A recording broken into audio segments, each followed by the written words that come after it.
Waktu itu pemerintah mengeluarkan rapat pendidikan yang pertama kali, tepatnya di tahun 2022. Dan sekolah kami itu mendapat rapot pendidikan dengan 5 dimensi itu warnanya merah dan hanya satu yang berwarna hijau.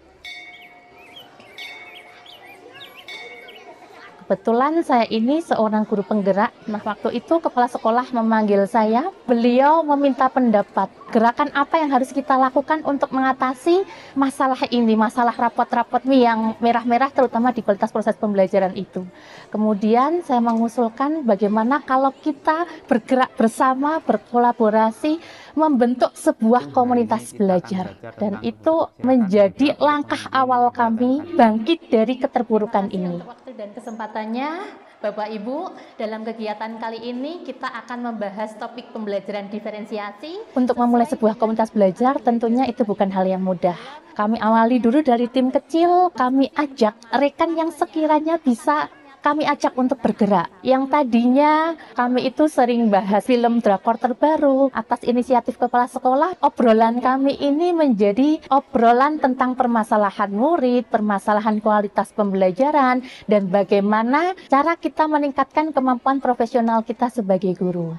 Kemudian kami biasanya membagi mereka itu ke dalam kelompok sesuai dengan fase-fasenya. Silahkan sekarang siapa yang mau berpendapat terkait dengan pernyataan yang saya berikan. Untuk topik yang akan dibahas dalam komunitas belajar itu sesuai dengan hasil survei yang biasa kami bagikan kepada guru-guru sebelum kegiatan komunitas belajar itu dimulai. Jadi mereka itu butuh belajar apa sih? Topik prioritas apa yang akan kita bahas? Ketika topik sudah ditentukan, biasanya saya berikan mereka sebuah asesmen awal untuk mengukur sejauh mana pemahaman mereka. Kemudian biasanya kami memberikan sebuah miskonsepsi yang bisa mereka diskusikan. Nah, miskonsepsi ini juga bisa untuk mengukur pemahaman awal mereka. Kegiatan berikutnya kami mulai eksplor materi. Nah, biasanya dalam mengeksplor materi itu kami memanfaatkan platform Merdeka Mengajar. Di situ ada fitur pelatihan mandiri dan berbagai macam topik yang bisa kita manfaatkan. Kami menggunakan PMM itu karena sumber materi yang diberikan itu valid, yaitu dari kementerian. Biasanya kami meminta mereka untuk mengakses video yang ada di PMM tersebut, kemudian mereka berdiskusi di kelompoknya. Mereka bisa memilih tempat senyamannya mereka untuk mengeksplor video. Bapak Ibu, sekarang silakan hasil karya Bapak Ibu tadi. Sesi penguatan itu menurut kami sesi yang paling terfavorit karena kami bisa saling curah pendapat terkait pemahaman-pemahaman yang sudah kami dapatkan. Dengan belanja ide, masing-masing kelompok itu akan membagikan praktik baiknya, kemudian kelompok yang lain itu akan saling berbelanja atau mencari ide. Mereka bisa menyimak praktik-praktik baik yang sudah pernah diimplementasikan di fase yang berbeda. Dengan adanya kompol sinar pelangi, sekarang waktu siang digunakan untuk berdiskusi tentang pembelajaran.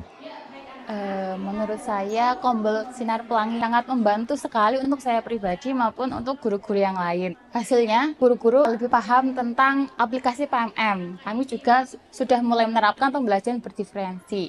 Kemudian, tentang strategi pembelajaran ataupun metode pembelajaran yang akan dilaksanakan dalam pembelajaran.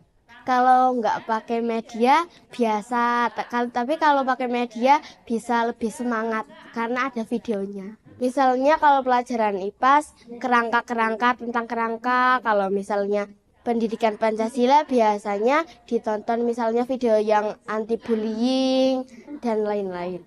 Ternyata janji pelangi itu ada, terlihat dari sinar-sinar murid kami, terlihat dari kualitas proses pembelajaran kami yang semakin meningkat, terlihat dari rapot pendidikan kami yang warnanya hijau.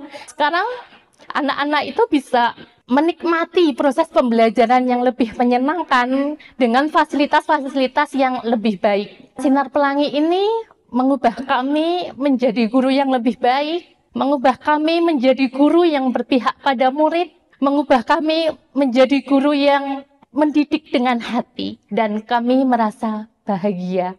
Sinar Pelangi merupakan sebuah akronim dari Sinau Bareng, pendidik kolaboratif dan menginspirasi.